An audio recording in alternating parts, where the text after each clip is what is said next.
Hello everyone, my name is Vishal Singh and I'll be teaching you chess today. So in the previous class, we continued with the defending by protecting your piece, and we'll be continuing that today as well. That these topic is a little hard to understand, I get it, but I'll be explaining them in detail so that it makes it easier for you guys to understand. So let's begin with the class. Okay. So we had completed this in the previous class. I'll wrap it up really quickly. The black bishop you're playing as black, by the way.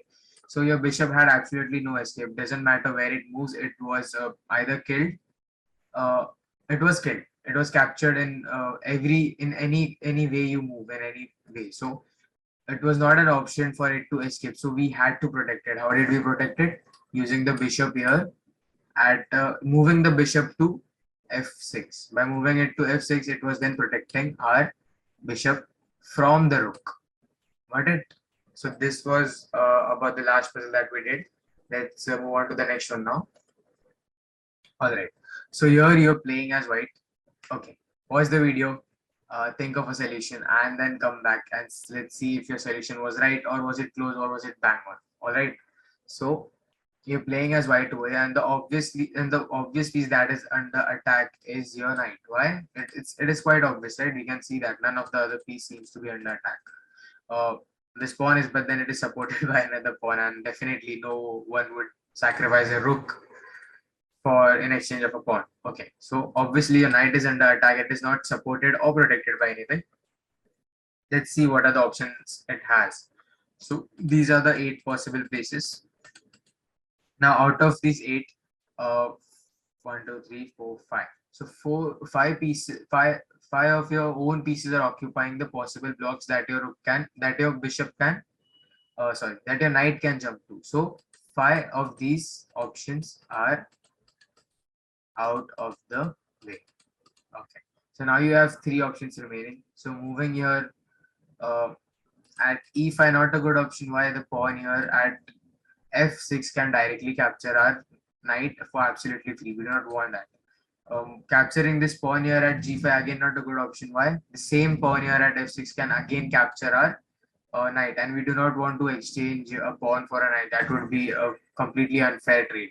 It's not an option. So moving here at h4, again that would be completely giving our knight away for free. Do not want that as well. Escape doesn't seem to be an option. Can the bishop save us? No.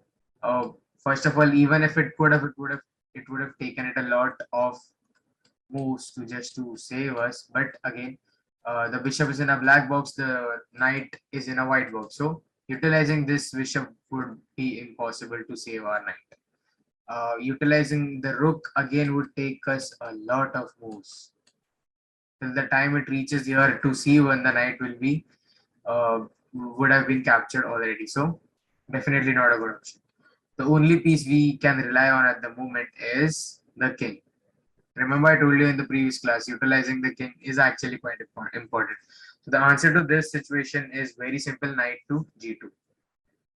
That itself protects your knight at the moment. So this was the answer, really simple. Okay, let's move ahead. So you're playing as white over here. I was about to give the answer, but gladly I did not. You're playing as white. Pause the video. Think of a solution. Think all the possible solutions you can think. Which of your pieces under attack and how would you protect it, and then come back. Okay. So you're playing as white over here, and the piece that is under attack would be your pawn. This is completely safe. This is safe. This is safe, and your king is definitely safe. Otherwise, there would be this uh, red redness around the king that shows it's under threat.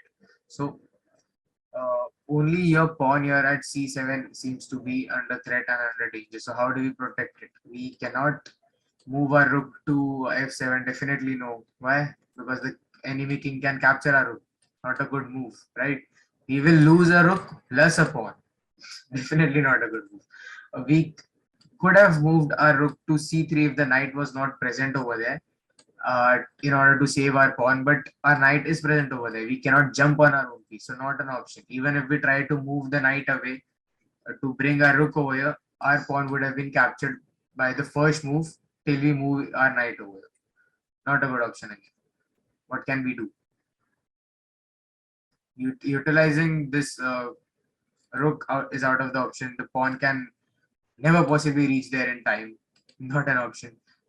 Even the king cannot reach there in time. Definitely no. So the only option we have left at the moment is, let's see how the knight can protect. The knight can move in a L pattern, remember?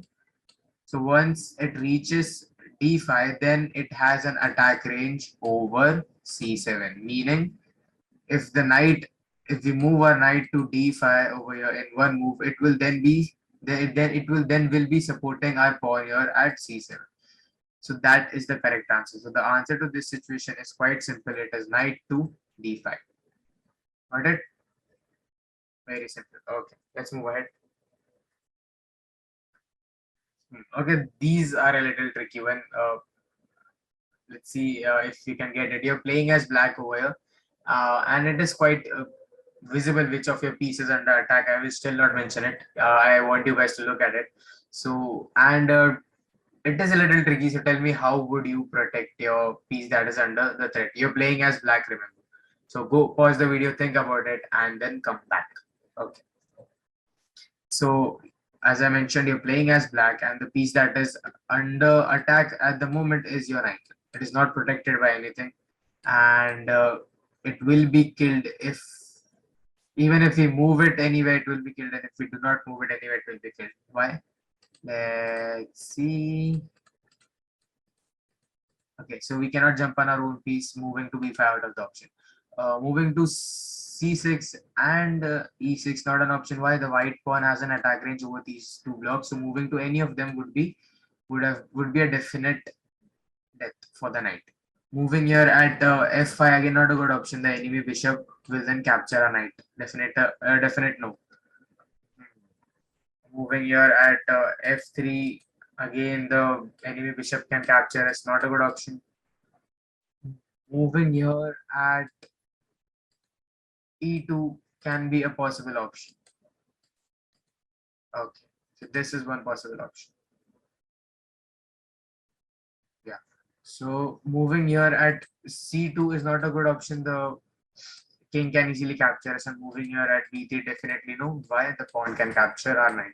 So we can either play to e2, but we are doing defending by protecting. Remember, this is not attack and capture. It would actually be a good move. Why? Because if you do play this move, it would be a check to the king. Then you can, once the king moves away, you can directly capture the enemy knight. It won't be this easy, but I'm pretty sure if you were lucky, the enemy would play that. If you usually what would happen if you play e2, the enemy king will probably move towards the bishop in order to protect.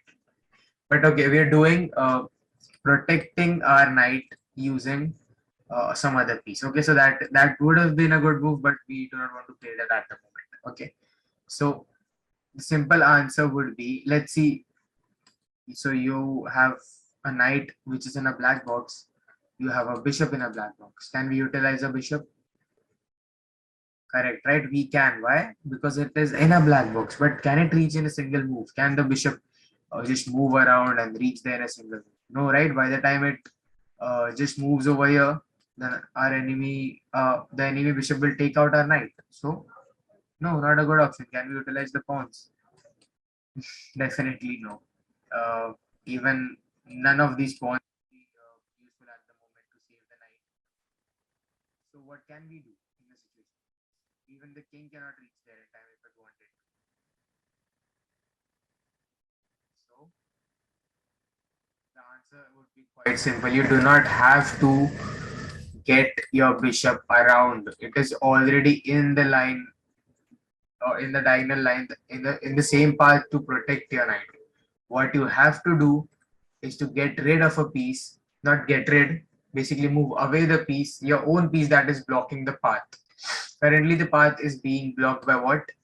The pawn here at f6, right? Once the pawn is out of the way, can we say the bishop will then be protecting the knight directly? Wouldn't it be supporting our knight? It would be, right? So that is the correct option. Our simple move would be to play a pawn to f5.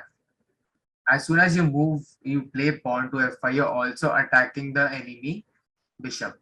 You might be wondering, why cannot the bishop capture our pawn in return? Well, if you look carefully, our bishop is protecting the knight, our knight in return is protecting our pawn, and our pawn is attacking the bishop. So that's like a complete whole new game changing thing happened over here. Now the enemy bishop has to move out of there. Got it? This is why we did not play this, and we chose the pawn to move ahead. Okay. So that was all for today. I hope you guys enjoyed. I hope you guys got some insight on how you can actually change the whole game by playing one single small move. And these type of things happen a lot. Just you just have to keep your eyes open all the time and analyze the game. So I hope you guys enjoyed. See you guys in the next class. Bye bye.